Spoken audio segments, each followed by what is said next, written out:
Hi guys, it's Emily from Novel Novels and welcome to today's video. This is my Past and Future Readathon TBR. I am so excited about the readathon. I am doing this TBR on the day that the videos go live. So really excited. I hope you will join us. I'm going to be telling you my books, and obviously if any of you need any help with books for your TBRs, let me know. When you filmed your TBRs, let me know and I'm going to try and compile a playlist. Let me or one of the other co-hosts know and we'll get a playlist up and running so we can watch you all. And link our videos down below, obviously in the description. For a change, I will actually be listing the prompts. I will remember all of the prompts this time. And I will be linking all of the three channels, all of the three other co-host channels. And yeah, I think you would have already seen their announcement. I'll link my TBR announcement video down below, but I will link their videos because I'm trying to save myself some work with coming up to Christmas. So let's get on with it. I don't want this to be a long video because I've got Manic Day today. So the prompts for the past are, the first prompt is a book by a favourite author. Well, you guys already know this. And this is, my favourite author is Page 2, and I'm going to read the next book in her buddy read along, The Minute I Saw You. This is actually probably one of my favourite books she's ever written.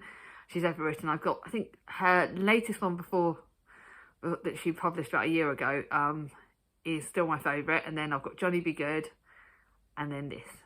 And this, because this is set partly in an opticians, which is where I work. And this is when Hannah meets Sonny, she's irresistibly drawn to him. He's sexy and confident, but only in town on a holiday. That's fine with Hannah, she doesn't do long-term relationships. But luckily for her, neither does Sonny. But before they can even so much as kiss, Sonny receives some shocking news and commits to making serious life changes, ones that can't and won't involve romance. With even a short fling off the cards, Hannah and Sonny settle for being friends. But as the summer hots up and their chemistry shows no signs of cooling, they start to question their reasons for shutting each other out. I am so blooming excited to reread this. It's a reread, but I love this author. Her latest book is coming out in April, and it's one I will either I'm going to see if I can try and order a signed copy because that's how much I want it. I love this author's work. So I'm starting with one this is my favourite author ever. Prompt number 2, a book you've had on your shelves for far too long. TBR Vet. And this is one I've had on my shelves for a very long time. You would have seen it in one of my other videos where I talked about books that have been on my shelves for a very long time. This is You Can't Keep a Woman Down by Alice Walker, and it's a series of short stories. I'm trying to find this. Coming Apart. How many short stories has she got in this? 1, 2, 3, 4. Basically loads, but they look... There's one that's got the abortion, that's called The Abortion. This is going to be very hard-hitting. But I was practical in the fact that this is less than 200 pages. It's a short book. It's been on my shelf for way too long. And I believe my sister Charlie wants to borrow it. So this will match the prompt perfectly because it's not killing myself with number of pages, and it's one that's been on my shelf for long. And I think it's like a modern classic. So that's good. Number 3, a children's book to relive your youth. I actually wanted to go with a children's classic this year because you could go with like a middle grade book, middle grade fantasy book, a middle grade classic, a childhood classic. But I've gone for a middle grade classic, which I think is middle grade, I'm not sure. The 101 Dalmatians by Dodie Smith. Those of you that have not seen all the 101 Dalmatians film, you will remember this book. This book was really thing growing up. I remember growing up with the film, with the cartoon. There was the cartoon, and there's obviously been like an adapted one. And this is when their 15 puppies suddenly disappear. Pongo and Mrs. know the hideous Cruella de Vil is responsible. The fearless Pongo and brave Mrs. sets out to recover their family. Dogs across the country help them in their dangerous adventure, but soon they discover there are rather more than 15 Dalmatians whose lives are threatened by Cruella. It's like a children's classic. It's actually one I've not read in years. And this is, like, again, just under 200 pages. And it looks absolutely brilliant. Oh, sorry about this, guys. Though. Number 4, a book from before you were born. Basically, Either of those two would count. You can use any classics or any book. For those of you that are younger, you've got a lot more choices. I'm 43, I've got a lot less choices. But I went for a book that's on my classics to read in 2023. And yeah, it's Breakfast at Tiffany's by Truman Capote. This is, I think it's like 1920s, no, 1940s basically. And again, I remember seeing the film that had Audrey Hepburn in it. I remember seeing this. And it's it just looks amazing. Again, it's a nice short book, but it was one that, because it's quite like a modern classic, I thought I wanted to go for something that was written not a huge amount of time before I was born. And this is with her toused blonde hair and an upturned nose, dark glasses and chic black dresses. She is a top-notch in style and a sensation wherever she goes. Her brownstone apartment vibrates with martini-soaked parties, and she plays hostess to millionaires and gangsters alike. Yet Holly never loses sight of her ultimate goal, to find a real-life place like Tiffany's to make her feel like home. This is a free-spirited, lopsided romantic. It just looks so, so good. I actually can't wait for this. I can't remember if this is actually what era this was written in. But it was first published, I think it's like 1950s or something, so... yeah, this does look really, really good. With this one's actually got more stories in it again.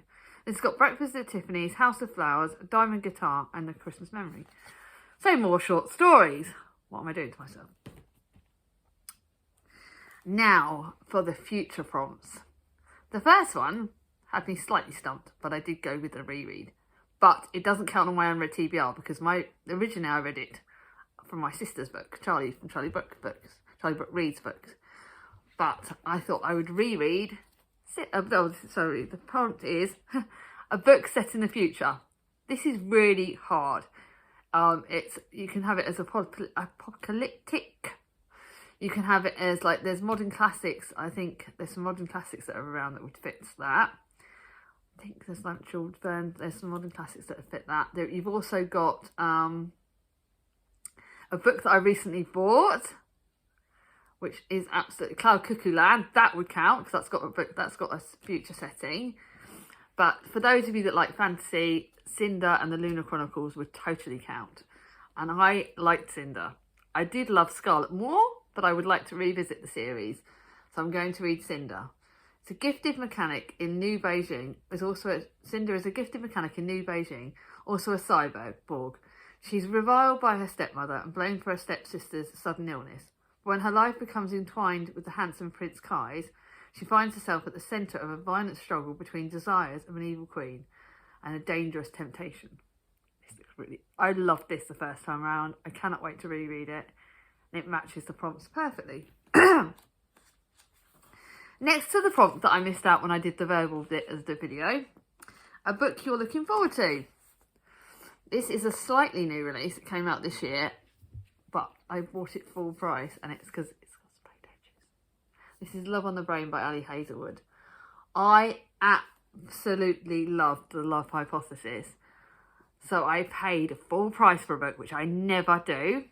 Since then, we've had this in the charity shop. We've only just recently started getting it in the charity shop, but not with splayed edges. So it is a book that I'm super, super looking forward to. So I saved it deliberately for this readathon because I think this one might be the one I start the month with. This is if NASA offered her the lead in a neuroengineering project, a literal dream come true, Marie would accept without hesitation. Duh. But the mother of modern physics never had to co-lead with Levy Ward.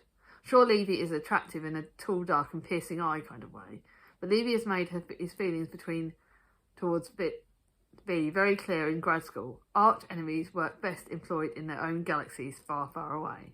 I do not want any more than that. I'm so, so looking forward to that. This matches the prompt perfectly.